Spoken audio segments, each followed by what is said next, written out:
ആ കുട്ടികളും പുതിയാപ്പിളിയും ഗൾഫൊക്കെ ആയ ചിലപ്പോ ഇങ്ങനെയൊക്കെ തന്നെ ഇക്കറല്ലേ, ഞമ്മക്കിപ്പോ അത് അറിയില്ലല്ലോ. എന്തായാലും എനക്ക് തിരക്കടില്ല. ഗൾഫിക്കൊന്നും പറഞ്ഞപ്പെടുന്ന ഒരു പോക്ക് പോയതല്ലേ, പിന്നെ എന്റെ വർത്താനോ വിവരോ ഫോട്ടോ ഒന്നും ഇല്ല. എടി, ഇവിടെ ഫോട്ടോ അയക്കാൻ മാത്രം ഒന്നുമില്ല മോളെ. ഒരു മരുഭൂമി പോലത്തെ സ്ഥലത്താണ് ഞങ്ങൾ താമസിക്കുന്നത്. മുത്തൂട്ടി സുബൈക്കന്നെ പണിക്ക് പോവും.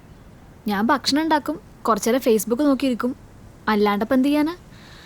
ഹാ, ഒരു യൂട്യൂബ് ചാനൽ തുടങ്ങിയാലോ എന്ന് ആലോചിക്കാണ്. പിന്നെ കുട്ടികളെ കാര്യം ആലോചിക്കുമ്പോളാ. എന്താണ് ഒരു ഒട്ടാൻ പോലാത്ത മരുഭൂമിക്ക് ഞങ്ങളെ കൊണ്ടുവന്നേ? ഉമ്മ, ഇനിയിപ്പൊ നാട്ടില് പോകുമ്പോ ബുർജ് ഖലീഫന്റെ ഫോട്ടോ ചോദിക്കൂല്ലോ എല്ലാരും.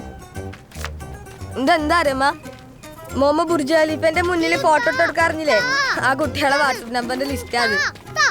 ഇപ്പൊ ഞാനോട് ചോദിക്കുമ്പോ എന്താ പറയാ? നിങ്ങളൊന്ന് അടങ്ങ് മോമോ, ഇങ്ങോട്ട് നീക്ക്. എനിക്ക് കുറച്ച് സമയം കൊണ്ടാ, ഞാനൊന്ന് ആലോചിക്കട്ടെ.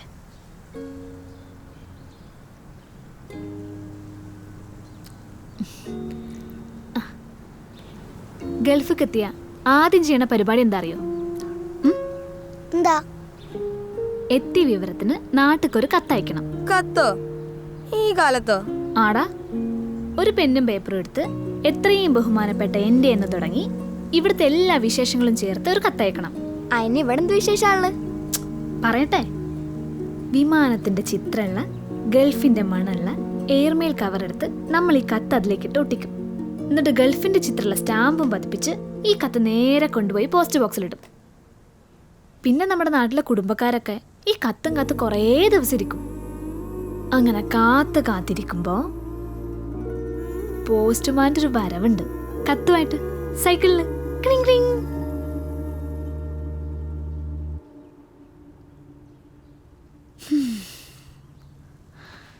അങ്ങനെ കത്ത് പൊട്ടിച്ച് വായിക്കുമ്പോൾ അത് എഴുതിയ ആളുടെ മുഖം ഈ കത്തിലിങ്ങനെ തെളിഞ്ഞു വരും.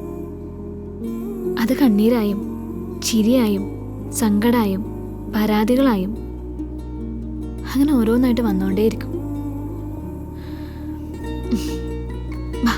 ഒരു പണിയുണ്ട്.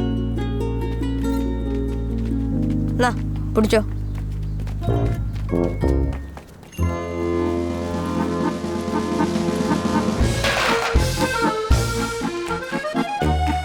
കൊണ്ടാ എന്താണ്?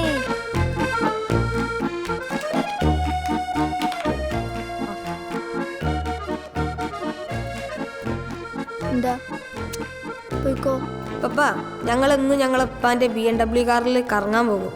ഉമ്മ, ഞങ്ങളുടെ ദുബായിലെ വീട്ടിലെ സ്വിച്ച് ഇട്ടാൽ എല്ലാ ഭക്ഷണ സാധനങ്ങളും റെഡിയാവുന്ന യന്ത്രമുണ്ട്. അവിടുത്തെ റോഡ് മാതിരി ഒന്നല്ല ഇവിടുത്തെ റോഡ്.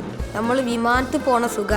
പിന്നെ ഈ വിമാനം എന്നൊക്കെ പറയുന്നത് ഫോട്ടോയിൽ കാണാൻ അതിൽ ചെറുതൊന്നല്ല, ഭയങ്കര വലുതാ. പ്രിയപ്പെട്ട ഉപ്പുപ്പാക്കും ഉമ്മുമ്മാക്കും സുഖല്ലേ? ഇവിടുത്തെ ഞങ്ങളുടെ ഫ്ലാറ്റിലെ 50-ാം നിലയിലെ എൻ്റെ മുറിയിൽ ബാൽക്കണിയിൽ നിന്ന് ബുർജ് ഖലീഫ കാണാം. രാത്രിയാണ് നല്ല രസം, ഫുൾ ലൈറ്റിൽ കാണാൻ പറ്റും. ഈ കത്തിപ്പ് എഴുതുന്നത് ഇമ്മച്ചി പറഞ്ഞിട്ടാണ്, ബാക്കി ഞാൻ പിന്നെ എഴുതാം.